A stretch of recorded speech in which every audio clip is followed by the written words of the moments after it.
Kinumpirma ni kapamilya actress Janine Gutierrez na may nakalinyang bagong teleserye para sa unang bahagi ng 2026. Ibinahagi ito ng aktres sa isang panayam, kasunod ng patuloy na pag-angat ng kanyang karir at mainit na pagtanggap sa kanyang role bilang Iris sa hit series na Lavender Fields.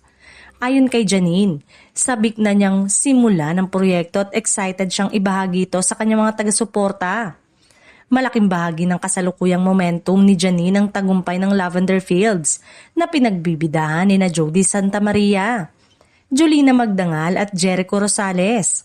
Naging usap-usapan ng karakter niyang si Iris na nagpakita ng ibang dimensyon ng kanyang talento bilang aktres.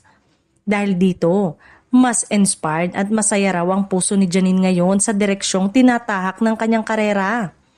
Bagamat hindi pa niya ibinunyag ang buong detalye ng bagong serye, tiniyak ni Janine na magiging kakaiba, mas mature at mas malalim ang karakter na kanyang gagampanan. Ayon sa ilang source, posibilidad na isa itong drama romance na may halo ring mystery, isang genre na swak sa versatility ng aktres. Inaasahang mas lalo niyang maipamamalas ang kanyang acting range sa proyektong ito.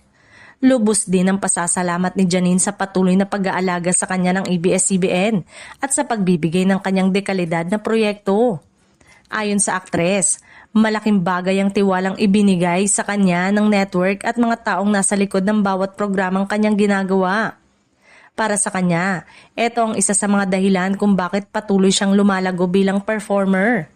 Samantala, hinihikayat ni Janine ang kanyang mga fans na manatiling nakaabang sa nalalapit na announcement ng ABS-CBN tungkol sa opisyal na cast at iba pang detalye ng serye.